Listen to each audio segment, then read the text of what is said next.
Uma das coisas que eu acho muito da louca em Star Wars é o Império. O modo como ele funcionava, as atitudes dos seus oficiais, as atitudes do próprio Palpatine são coisas muito estranhas para mim. E um detalhe aqui é como os próprios pilotos de caça TIE pensavam. E é sobre isso que nós falaremos hoje. Star Wars TIE Fighter. Essa história aqui, ela é bem diferente em muitos aspectos, mas não é tão inovadora, mas traz alguns detalhes muito legais para você, pra gente conhecer. E eu vou contar tudo para vocês depois do like de vocês. Isso mesmo, deixe esse like, comente e compartilhe esse vídeo com seus amigos. Me fala aí, você já leu esse quadrinho? O que vocês acharam?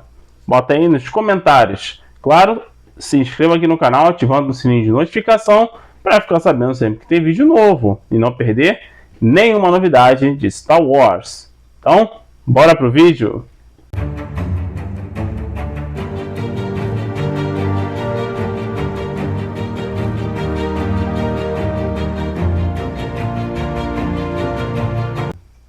Fala galera, sejam muito bem-vindos ao canal Arte Nerd, Augusto que vos fala. E hoje é dia de Star Wars TIE Fighter. Essa história aqui, ela vai pegar esse grupo de pilotos TIE. Para quem não sabe, os caças TIE são os caças meio que básicos, né, do Império. Eles não tinham escudos, diferente dos X-Wings. Os X-Wings tinham escudos, então eles duravam mais tempo em combate. Mas os TIE Fighters eles têm uma espécie de mobilidade um pouco diferente, além do barulho ser bem diferente também dos seus motores. E aqui nós temos um grupo do Esquadrão Asa Sombria, que é esse esquadrão aqui, ó, que é composto por Tesso Bruce, Garen Carey, Zingrol, Dilla Bripton e Litandri. E aqui nós temos esse grupo em um de seus combates enfrentando a Aliança Rebelde. Aqui, se não me falha a memória, é logo após o ocorrido no episódio 5. No início do episódio 5, que é a Batalha de Hoth, em que a base de Hoth foi destruída. A Aliança Rebelde ficou muito dispersa, com pouquíssimos ativos, né? Não tinha mais tanta gente, já que muita gente perdeu sua vida durante essa batalha. E eles são mandados agora para uma outra missão. Tá? Mas assim, algumas coisas vão acontecendo nesse meio aí, antes de uma determinada missão ocorrer. E essa missão, quando ela acontece, bom, uma parte do grupo não vai sobreviver. E além disso, eles descobrem que é um traidor entre eles. Ó, isso é muito comum dentro do Império. Tá, o traidor era para a Aliança Rebelde, isso também acontecia muito. Ah, mas por quê? Bom, vamos lá. Só para recapitular para vocês, o Palpatine, ele simplesmente acabou com o processo de clonagem. Ou seja, os soldados clone pararam de ser produzidos. E ele simplesmente pegou aquele processo que era dos Kaminoanos e tomou para si, para ser utilizado no seu projeto chamado Lazarus. E colocou algumas pessoas para trabalhar nesse projeto para desenvolver melhor ele. Um deles foi o Moff Gideon, que sim, utilizou isso, pegou células de um certo... Na verdade, nem um Padawan nem Jedi, ele era meio que um aprendiz ainda, era um Youngling, que é o Grogu, entre outros, né, para poder criar clones dele com midi-chlorians, que são aquelas formas de vida que estão dentro de seres vivos, só que em determinadas quantidades a pessoa tem uma ligação maior com a força. Essa é meio que a explicação. E ele consegue fazer isso, criar clones que são usuários da força. E a partir daí, o Palpatine vai pegar essa tecnologia e voltar lá no episódio 9 com um corpo clonado podendo utilizar a força. Mas enfim, essas coisas que vão acontecendo, né, essas tomadas de decisão do imperador impactaram muito na questão militar. Ou seja, o império não tinha uma frota tão grande, mas já que não tinham tantos clone troopers, e não, ou seja, não tinha gente para combate. E naquela época, ainda não, a Aliança Rebelde não estava tão formada, né? Ainda estava começando a semente ali. E só tinha alguns, assim, alguns conflitos aqui e outros ali. Então ele não tinha que se preocupar muito. Porém, ele precisava recrutar gente. E foi aí que começou o recrutamento para a Marinha Imperial. E essas pessoas, elas vão sendo recrutadas, elas vão entrando na Academia Imperial. E essa, assim, uma das coisas que mais acontecia nessa academia é que tinham muitos jogos de poder. Pessoas com maior influência financeira e política acabavam botando seus filhos e eles se tornavam oficiais muito rápido. Eles galgavam posições maiores, com mais facilidade. Já aqueles que tinham menos influência ficavam com menos destaque. A não ser que sua habilidade fosse tão imprescindível que chamasse a atenção de certos oficiais, certos Moffs principalmente, que você acabava subindo. E essas intrigas que aconteciam eram coisas altamente comuns dentro do Império, porque é um reflexo do lado sombrio, um reflexo do líder que era o Palpatine, que é um cara do lado sombrio, alguém que estava sempre influenciando aqueles a galgar mais poder, independente de como vai obtê-lo. E algumas pessoas dentro do Império, dentro da Marinha Imperial, percebiam que tinha algo de errado. E aí acabavam desertando. Atuavam como espiões para a Aliança Rebelde. A gente já viu isso lá em Rebels, em que um oficial imperial, que era um cara assim da DSI, se não me falha a memória, da DSI, que era meio que o serviço de inteligência, uma divisão de inteligência do Império, ele desertou e foi pro lado dos rebeldes, porque ele percebeu que as atitudes dos rebeldes eram as corretas e a do Império não. E isso aconteceu com vários personagens durante a história de Star Wars. Então, isso acontecia bastante. E o DSI estava sempre monitorando esse tipo de coisa. Até que eles descobrem esse infiltrado nessa história aqui. E aí a gente vai entender que não era bem isso que estava acontecendo. Só que nisso, né, pessoas vão se perdendo, pessoas vão morrendo, vidas vão sendo perdidas, situações vão acontecendo até culminar no ocorrido do episódio 6. E cara, quando você... Porque assim, esse aqui realmente é um período que a gente pega do episódio 5 ao episódio 6 nessa história. Existe um certo time skip. Passa-se um tempo ali. Só que você não percebe tanto assim.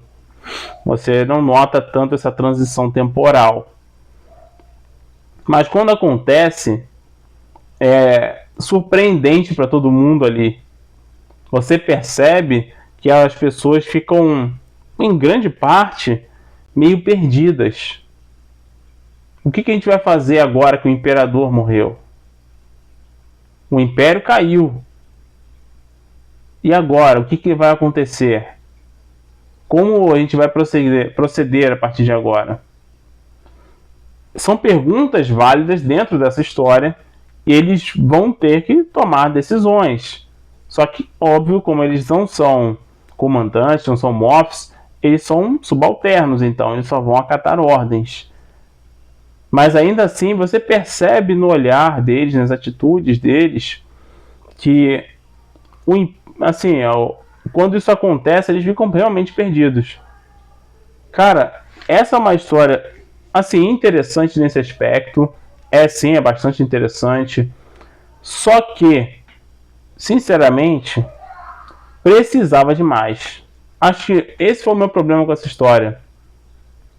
acho que ela foi muito rápida. Ela precisava de pelo menos mais uns um ou dois volumes para dar mais desenvolvimento aos personagens, deixar tudo mais impactante, fazer com que nós sentíssemos algo a mais pelos personagens, como aconteceu no livro Estrelas Perdidas.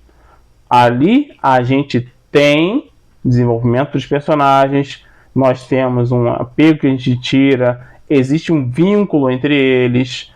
Isso chama atenção, isso faz com que você se prenda à história e deixe mais aquela cena do final mais impactante, sabe? Te deixa assim, caramba, e agora? O que vai acontecer? Então, faltou um pouquinho disso aqui.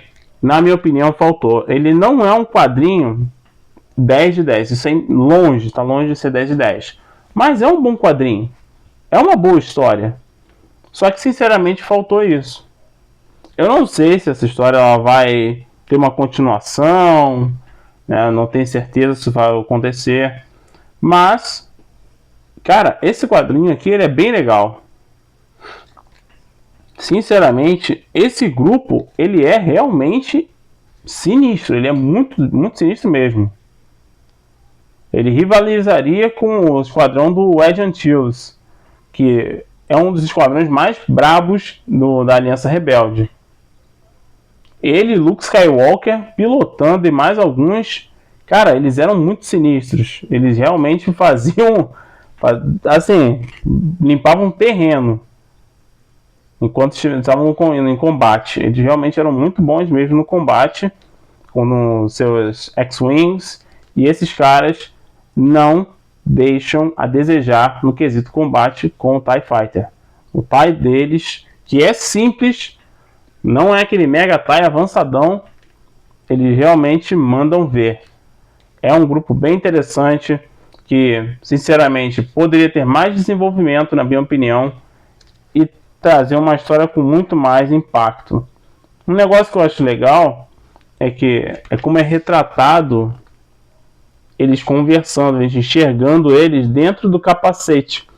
Porque o capacete do piloto TIE, ele não mostra o rosto, como vocês podem ver aqui na capa, ele é assim. E aí, eles fizeram isso, deixaram transparente para a gente perceber o rosto, a fisionomia, assim, as expressões dos personagens. Cara, muito legal. É um quadrinho bem maneiro. Tem uma arte bem legal também, bem consistente. Porém, infelizmente, não teve tanto desenvolvimento assim, o que é uma pena. Essa história aqui, ela tem o roteiro do Jody Hauser, a arte do Roger Antônio, o Michael Dolan, Josh Cassara, Geraldo Borges, Ige Guara e Juan Gueden. As cores do Arif Prianto, Lee Lugridge, Neeraj Menon, Jean-François Beaulieu, acho que é assim que se pronuncia, e Dono Sanchez Almara. Então, é um quadrinho que vale a pena você ler? Vale sim, é divertido, é bem legal. Acho que vale a pena a leitura, mas que sinceramente poderia ter muito mais. Às vezes eu fico meio frustrado com alguns quadrinhos, porque eles não entregam tudo que poderiam.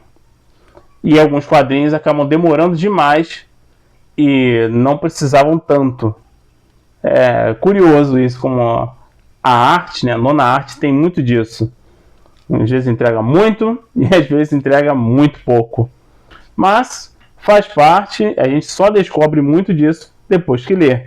Então, em alguns casos, sempre gera uma experiência para você. Sempre dá um gostinho de quero mais. E às vezes, um de não precisava de tanto. Então, mas para mim, valeu a leitura sim. Sinceramente, acho que vale a pena gastar o seu tempo lendo, porque ele realmente te diverte, traz uma visão bem legal dos pilotos de caça TIE do Império, o que expande ainda mais o universo de Star Wars. Então é isso, pessoal. Espero que vocês tenham gostado desse vídeo. Em breve trago mais quadrinhos para vocês poderem ler, conhecer, né? E se você nunca leu esse quadrinho, eu vou deixar aqui na descrição para você adquiri-lo, caso eu encontre um link com um bom valor para vocês adquirirem também, tá? Não se esqueça também de se inscrever aqui no canal, ativando o sininho de notificação, deixando o seu like que ajuda muito a gente e comentando se você gostou dessa história ou não. E se você já leu também, né? Se você não leu, bota aí nos comentários também, que isso ajuda muito a gente. E claro, compartilhe o vídeo com seus amigos. Muito obrigado pela presença de vocês. A gente se vê na próxima e boas leituras para todos nós. Valeu!